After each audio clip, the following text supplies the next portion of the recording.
Hey, that warning ain't kitten. For real, the flashing lights get bad.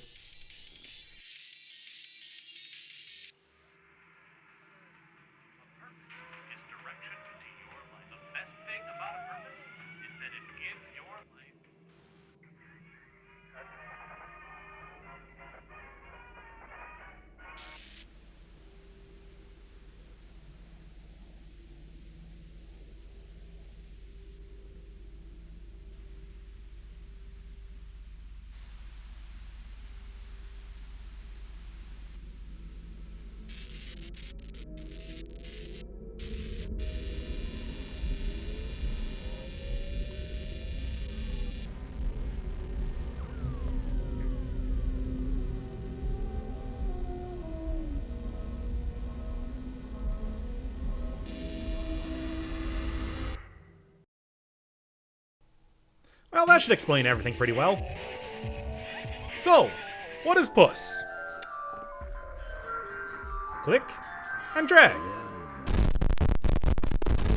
Don't hit the walls. All you gotta do is get your little cat friend over to the Windows shortcut icon. And that's pretty much the entire game. It's very simple in that way. Very much like an old school Flash game, if you played any of those in like the early 2000s. There were a million of them out there. Or if you're a fan of funnily named PS1 games, Irritating Stick is a very similar sort of one too.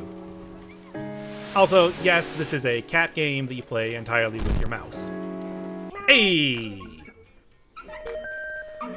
But obviously it's a little bit more than that. It's a little bit more than just a simple throwback to old stuff, because this game is kinda crazy. So I'm sure you can tell with the eye-searing colors, and it's Vaporwave. I mean, it's clearly inspired by Vaporwave. Yep. And yes, this game does in fact have a plot, and it is very stupid. So pretty much, it's the sort of game that I would absolutely adore, and indeed, I do. Alright, so the basic here is that you have a world to go through. This is World 1, your tutorial level sort of deal.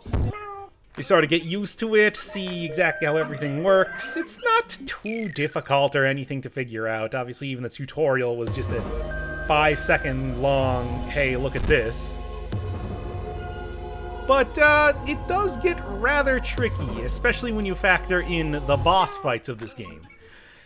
And of course, those are probably what you're going to be spending most of your time doing in this game. They are far and away probably the hardest of anything else in here. As it is, each one of the worlds has a pool of levels that you choose because they expect that you're going to be going through it multiple times. And then whatever the levels that you get are random each time as far as I can tell. Here, you're just seeing my best run through World 1. And then at the end of the video, I'll show you all the other levels that I happen to run into. It's kind of crazy that for as insane as this art style is, it's generally not too difficult to figure out where everything is, or what's going to hurt you and what's safe, which is, I guess, you know, sort of a result of the art style that they were going for, which is to say, headache. This entire game is just about being loud and obnoxious. I mean, even when you die, the screen shakes, it jitters, it goes into full static, the music just starts staticking out too. I mean, look at the game's name. Look at the game's name. I mean, you probably looked at this game and said, what the hell? Or, oh, I didn't notice that was an exclamation mark at the end, and I thought it said something else. You sick. You're sick. Anyway. Yeah, so the basic thing here is that you're trying to keep in, like, the area, but there's also a few little twists thrown in some places. There are things like buttons that you have to hit to open up stuff, waiting around for the level to kind of come to you. Timed buttons, which you press down and then they'll slowly undo themselves, all that sort of stuff. But I would say that for the most part it's very mechanically simple, to the point that I would actually kind of like it if it would have a little bit more going on. But from what I've seen so far, that seems to be exactly what the boss fights are about. Good usage of music here. You know, in the same way that, like, Celeste was supposed to be about the exhaustion of climbing a mountain, you know, making you feel really accomplished, it feels like Puss is kind of trying to do the opposite. Like, the way that everything is so insanely bright and annoying, it feels like it's supposed to represent more the rage of how you're supposed to feel when you're playing an extremely meticulous game like this. I like it. I mean, it's... I gotta say that it seems like with the editing style that I'm going with this, this is the boss fight, by the way, that this is probably not going to be too long of a game, but I feel like I'm going to enjoy it each step of the way.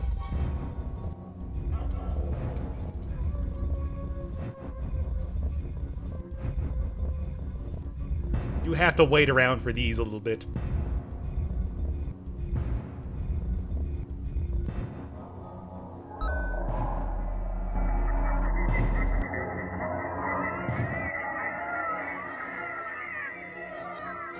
My brothers and sisters, the prophecy has been fulfilled. Now is the time for the sacrifice. Cerberus the Great, the mightiest of the sons of Gehenna, take this flesh as our gift for you, and spill your blessing upon us. Bless us. Bless us.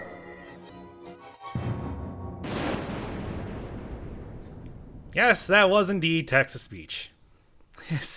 His game. So, first boss, Cerberus. Constantly have fireballs raining from the sky. Shoots fireballs at you, shoots lasers out of his eyes, and also creates a lava pool with one safe space. Your goal is to collect all the POWs. It's really difficult. This is why you need to get good score for doing it fast, for going flawless, everything like that in previous levels, because you go through lives like crazy here. I think I, in fact, actually did this completely perfect up until this point.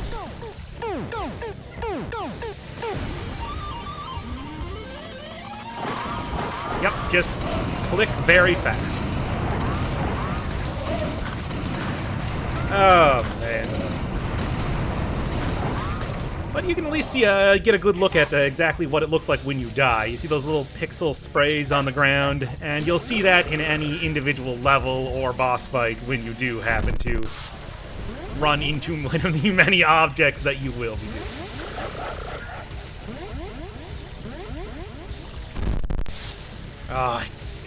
It's like it looks... It's actually not too difficult to dodge the regular fireballs, but when he starts doing all the laser shots, that's the real problem.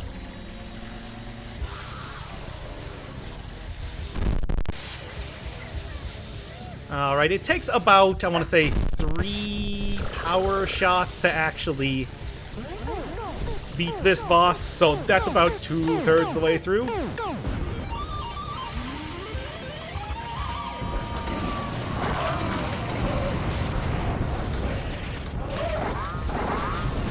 I really like the stock gunshot sound effect in there as well.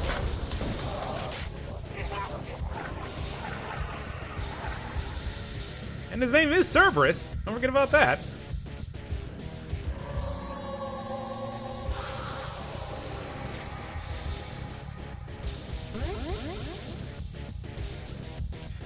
Yep, it's the exact same sort of thing, except now he can do multiple of the moves that he had before at a time, because he's got 4 eyes. I'm already halfway through the lives that I gained in the previous world, just trying to do this. Yeah, if you get enough lives, you can tank your way through pretty much any one of these fights, at least as far as I can tell. I got first interested in this game after watching a few videos that YouTuber Temmie Plays put out, who did a big playthrough of the game, as well as a look at some of the secrets and oddities of it too.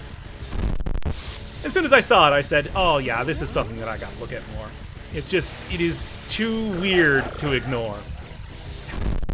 See if you can figure out at which point I just decide to start tanking my way to get that POW.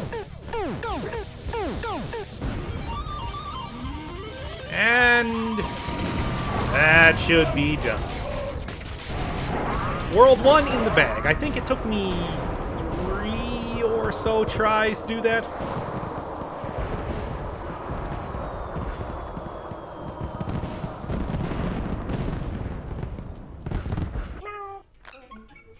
Mao.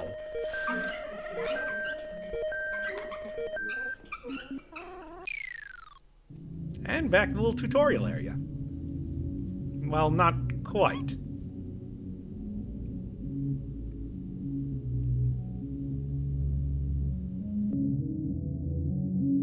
It is a long time since the heroes were last here. We have been waiting for millennia. I welcome you to the Hall of Seals. Our worlds are in deadly danger. Since the big star has arisen and the beast is here to devour our souls. The lion is to be trampled on and the serpent trodden underfoot before it enters our worlds. Find all the keys and free the prisoners. They will help you get to the beast's lair and attack it there. I will help you in times of difficulty. Now go and find all the keys. And there you go. Those little astrological symbols there, you just need to go to one to enter a world. Or do that to re-enter World 1, which is not actually what I wanted to do. Alright, now these are all of the other levels that I encountered while, you know, going through the game. Well, going through World 1 a couple times that I need to actually beat Cerberus. This is an interesting level because I think it's supposed to explicitly be a reference to the Scary Maze game, which was a pretty famous old Flash game that was also a jump scare, screamer type prank deal that did use these exact same sort of mechanics. It's interesting little nod to that past. This one, pretty simple. I mean, honestly, compared to most, the background here is pretty tame. But yeah, there you have it. There's your plot. You gotta go rescue all of the prisoners of this realm to be able to beat Satan? I don't know. Brought here by cultist cats? I don't know. Whatever. It's PUSS. This is actually a pretty difficult level for me because of that. At least that does give you a little bit of a checkpoint there, so... Ah, so close. Does give you a little checkpoint so you don't have to go through the entire thing again, but ugh. In fact, a couple checkpoints. I think that of the various levels, I probably lost the most lives on this one compared to anything else. So it's no surprise that the run where it didn't happen to show up is the one where I actually beat the boss. And there we go, second checkpoint. It's a biggin. This is also a point when I didn't have my... I was kind of using my backup mouse at the time, which has a tendency to click off at random points in time, so that really wasn't... Even though it didn't happen here, just knowing that it might at any point in time was stressing me out. Also, you know, mousepad is only so big, after all. Told you about those flashing lights. Good. Well, YouTube probably killed the bitrate on this one. I hope you can even tell what's going on. And that said, again, pretty straightforward level, but you do get the introduction to another little mechanic. That's one of the timed switches that I was talking about. You have to stay down on it for long enough, and then it'll start to undo it over time. Yeah, there you go. That's the vaporwave style that I like. And indeed, you're going to be seeing a whole lot more of this throughout the game. Like, they make some pretty obvious nods to that as inspiration later on. It's, like, ridiculously obvious. Mao. Rapture. It's, somehow, for some reason, I had a really hard time going around those cat statues. They don't even seem like they're all that difficult. I think it's just the fact that the 3D was freaking me out, or something. I don't even know. Oh, Yeah, I'm sure as the game gets on a bit, I'm going to have to start editing this Celeste style where you don't see every single one of my deaths, but it's just a kind of a best of as I'm struggling to get through these to an insane extent. There you go.